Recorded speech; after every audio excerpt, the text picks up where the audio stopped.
The United States unfairly on trade negotiates a fair deal, or it gets hit with tariffs. It's as simple as that. And everybody's talking. Remember, we are the, quote, piggy bank that's being robbed. All will be great. Joining us is former Indiana Congressman David McIntosh, who is now president of the Club for Growth. David, good to have you here. Great to be with you. Do you think tariffs are great? No, I think they're a disaster because it's Americans that pay the tariffs. That's the problem with saying we should have high tariffs, is it's costing us jobs, up over 500,000 so far. It costs Americans more. It's hurting farmers, as you just reported. The better goal that the president articulated earlier was let's go to zero tariffs with these countries, and then everybody will prosper. Yeah, but nobody wants to do that. I mean, did you hear what he did when he proposed that up at the G7? And they all ran. Europe doesn't want to give up its agriculture subsidies at all. By the way, we're pretty entrenched ourselves. By the way, we're just giving $13 billion to farmers. I would say we're not blameless here. Yeah, it's the wrong response. We shouldn't be subsidizing them further. Go to the zero tariffs and let the market work. I did notice the automakers stepped up and said, yeah, we could see reducing tariffs in Europe. That may be a sector where we could see progress towards that zero goal. David, I'm curious, you said 500,000 jobs are lost or have been lost because of the tariffs. Where is that data coming from, and what are the projected impacts? Because we've only seen tariffs on $34 billion worth of goods so far. Yeah, that was a combined number for the job loss due to the aluminum and steel, and basically secondary industries that use aluminum and steel as an input are having to reduce, their costs go up, and therefore they're less competitive in the marketplace. The second one was the initial round of trade with China, the 25% with China.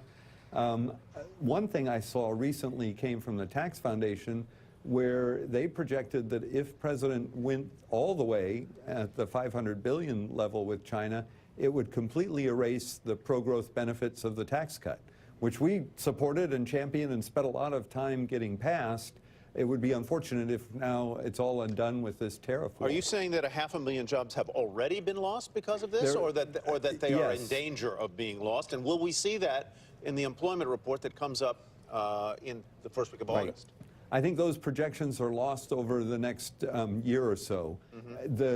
And they keep adding more as higher tariffs are being threatened. When you look at the stock market performance of the two countries, the United States versus China, David, a lot of people look at that and say, yes, all the things you say are true. They're hurting the U.S. economy in some ways. However, they're hurting China far more, and that's the president's goal. Well, let's see if that's the right goal. The better goal is the zero tariffs. Let's be trading with China and both countries benefit. His view is I've got to inflict pain on them to bring them to the table. Unfortunately, a lot of that pain's bouncing back and hitting us here at the U.S. So to the point of you being concerned about wiping away all the potential gains from tax reform, David, how do you feel about Tax Plan 2.0 that is scheduled to be unveiled? And also, do you think that the president has a point in saying, you know what, I don't want the Fed to raise interest rates 2 more times. We're putting a lot into the economy, and raising rates would be a headwind. Let me take the tax one first. Sure. I'm excited about the tax cuts 2.0. It makes permanent the individual tax cuts, which the Democrats have complained about. They said it should have been done in the first version. Well, let's do it now. And it also includes a lower rate for many of the so-called pass-through, the LLCs and Subchapter S companies that are small businesses. Beyond that, we were hoping they would actually reduce the capital gains rate. And I think that's the next big pro-growth opportunity for Congress. We'll see if they can get it into this bill, which is right before the election, or if that's something that has to build momentum over time. Mr. McIntosh, thanks so much for joining us. We really appreciate it. Yeah, absolutely. Good to be with you. Speaking about trade, President Trump is talking trade right now at the Veterans Convention in Kansas City, Missouri.